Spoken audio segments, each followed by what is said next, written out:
All right, everybody, welcome back into Cherry Picking. Today's video must add for week 7 of the fantasy hockey season. As always, presented by FanDuel Canada, North America's #1 sportsbook. The link is in the description below to download the app today. Tough week for must add because there's only 3 teams that have 4 games. So there's not really too many players you can leverage, let's say, that are, if you're trying to stream players, I would say.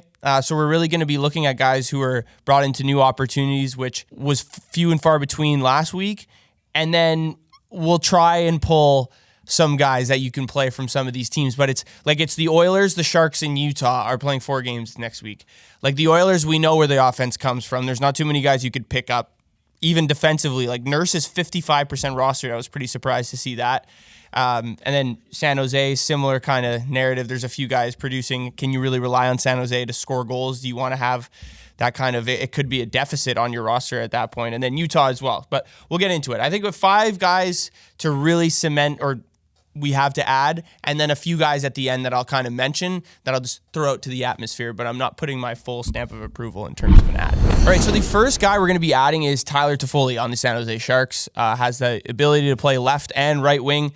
Just a really good streamer for this week for those people who are in those 10 to 12-man leagues. If you need a winger, because he can play either spot on your roster, because the Sharks play 4 games, and there's definitely some good matchups for the Sharks where they'll be able to score some gettable games, and Tyler Toffoli is going to be at the forefront of their scoring for the most part, playing on that first pair.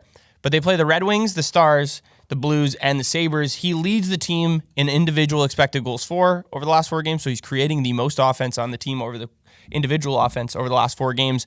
Obviously a very talented shooter. I think as he's gotten older, his shot has gotten a little bit worse, but he can still score, and it's evident. He's 6 goals, 5 assists, 11 points through 17 games so far to start the season. He has the second best on-ice expected goals for percentage over the last 4 games played as well. Playing on that first line with Celebrini and Barclay Goodrow, and on that first power play as well. So really, if there's any guy in the Sharks that you want to own, it's either him or Granlund if you're in these shallower leagues, I guess you could say, with 10 to 12 people. Toffoli is going to be the guy I think you should pick up for this week. All right, another guy that I think should be on people's radars, especially in those 10 to 12-man leagues, again, is Trevor Moore on the LA Kings. Same thing, can play the left and right wing spot on your fantasy hockey team. 49% rostered, so as I mentioned, not going to be widely available, but it is good to note that he was recently moved up onto the first line with Adrian Kempe and Anze Kopitar, and in their first game together, even though the Kings lost, points for every single player on that first line on both the goals. Kempe scored both goals and assisted by Kopitar and Trevor Moore in both instances. So obviously clicking again. They played together last year as well. At the beginning of the year, Trevor Moore started to get really hot, and they've tried a lot of different wingers on this first line with Kempe and Kopitar. Laferriere, Turcotte, Byfield. Now Trevor Moore is getting his chance here. Fiala's been up there as well. And it seems like Jim Hiller is probably going to let this stick, considering they did score 2 goals. Kemper got hurt in the third period, and they ended up losing that game. I still think that Trevor Moore is a guy that you're going to be able to rely on. Now, to be seen if he'll be moved up to that first power play. I know Byfield's in that spot right now. We'll see if he'll be able to get that opportunity there too. But for just fine with him on the second power play. Anyway, the Kings don't play 4 games next week. That's not really why I'm alerting him. But you remember last year, like he came and kind of broke out last season at the beginning of the season with a really hot start and continued to be consistent throughout the season. But it's just good to note that he's back up on this first line where he started his breakout season last year. So maybe he can kind of do the same with just 12 points in 16 games so far to start the year. All right, the next guy we're going to be looking at, Mason Marchment on the Dallas Stars, 27% rostered. I feel like this is always a guy that's going to be on the waiver wire. It was the same thing last year. He started off at definitely a much lower percentage, but then as the season progressed and Dallas started to score a lot more, he was up to that 30-40% range. I think we could see the same thing happen here. Like a little bit of a slow start, but has certainly looked a lot better, I would say, since returning from Finland, especially if you want to look at now that Tyler Seguin is back, you have that first, or that line back together that has played really well together with Mason Marchment, Matt Duchene, and Tyler Seguin. Matt Duchene has had a terrific start to the year, so hopefully, Marchment can kind of ride his coattails. He's certainly kind of done that so far with 10 assists on the season and just 3 goals. But point per game, less than 30% rostered is still kind of crazy. I think Dallas is only going to get better as they continue to have one of the deepest offensive lineups in the NHL. You can even say the same thing about their defensive unit too, even though they did lose some guys, but they're going to be a very solid offensive team for the entire season, and Mason Marchment will get his points as he continues to play on this second line. So plays on the second line, second power play unit as well with the entire second, like the entirety of his line that he plays with. So the chemistry just continues to be built. Obviously, DeBoer has a lot of respect for these guys playing together. So Mason Marchment, 27% roster, definitely a guy I'd be looking to pick up this week and kind of keep on my team to see how he does for the rest of the year. All right, now we get into the guys less than 5% rostered. I have two guys in that department. Bobby McMann on the Toronto Maple Leafs, playing that left winger spot for your fantasy hockey team if you pick him up. 3% rostered right now. He's kind of been buzzing with Matthews out and on this line with Tavares and now Mitch Marner. Obviously not going to be playing on the first power play, but still on the second power play unit. And who knows, if Matthews continues to be out and he continues to create the same amount of offense that he is, maybe he does get a chance, because I know Berube's obviously been mixing it up a ton. They've had a little bit more success, obviously, with Matthews out and the different rotations he's kind of been filling in there, but maybe McMann kind of gets slotted in there as well. If you look at since November 4th, which is probably a game before Matthews got hurt, he's 18th in the NHL in individual expected goals for created, 6th in shots in the NHL with 19 in those 5 games played. So creating a lot of offense, getting pucks on net, the goals and the points will come.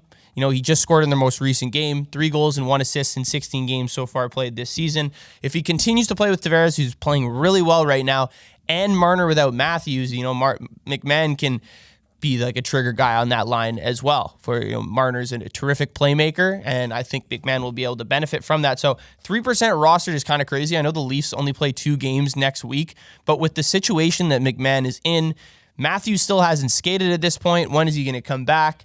If it is a lot sooner than we expect, then McMann's value obviously gets dwindled a little bit more, considering or depending on where he ends up after this. But if Matthews continues to stay out, I think the Leafs are going to have to rely on some of these guys like Bobby McMann to score. So I think McMann at 3% rostered is a great pickup.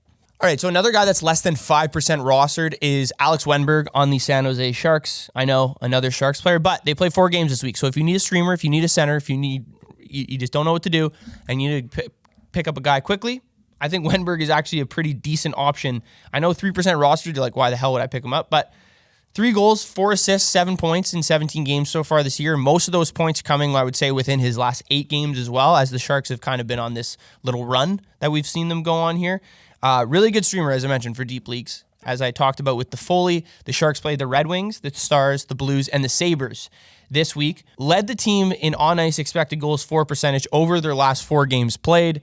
He does play on the third line, but he plays in so many different roles, and as a center, like he plays more minutes per game than Toffoli actually does. They might not be in all offensive situations like Toffoli is, but still being on the ice more obviously is going to contribute to more offense and a chance at getting points and shots on goal and contributing to your fantasy team. So he's also on the first power play as well, where he's actually been pretty solid. 3 power play points to start the year. Again, a lot of those coming within the last 2 weeks, I would say, as the Sharks been on this run.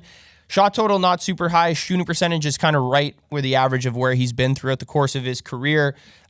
If you're in a pinch and need a center, need someone this week, I really don't think Alex Wennberg is the worst opportunity here. He's definitely available on your waiver wire, and if he is, I would try to slot him into your lineup. All right, just a couple guys, defensemen, I want to mention, as I said, a really tough week for must-add, but Damon Severson, 5% rostered on the Columbus Blue Jackets, playing on that second pair, the second power play, has created a decent amount of offense. If you look since about November 1st, he's top 8 in the NHL amongst defensemen in individual expected goals for created. I know Columbus, as a whole, you don't want to own too many players on Columbus because not going to be in a ton of scoring situations. They're going to lose a lot of games, but if you need a defenseman, 5% rostered, I don't think there's... it's a pretty solid option, I would say. And then another one is kind of crazy, 1% rostered, but Matt Grzelcyk has been pretty solid. Has been a lot of the offensive scoring situations, even though there hasn't been many for Pittsburgh, I would say, recently, if you want to say, considering that game against Dallas, but obviously a big win against the, loss in overtime to the Detroit Red Wings. But Grzelcyk, 1% rostered. His on-ice expected goals for percentage is very high. So on for a lot of what Pittsburgh is doing offensively and what they're doing in the solid department offensively. Matt Grzelcyk has been a part of that. And then another one that you could kind of throw is Mikey Anderson. also about 5% rostered or less than 5% rostered on that LA Kings team. The one thing, really solid at 5-on-5. He blocks a lot of shots, gets a lot of hits, doesn't really contribute anywhere else, not really in those offensive positions to score, but just thought I'd mention him because I think over the last 2 weeks, he actually leads the NHL in block shots amongst defensemen. So definitely a guy you want to look at. Brandt Clark, another guy who's blocking a lot of shots too, but those are about 5 for sure guys to pick up, and then another 3 at the end there, defensemen that you kind of can keep your eye on, especially if you're in those deeper leagues, just to keep notes. All right, thank you guys for tuning in. Let me know what you thought of Must Add Week 7. Shout out to FanDuel Canada for sponsoring the video. Remember, that link is in the description below to download the app. Be sure to like, comment, and subscribe, and I'll see you guys in the next video.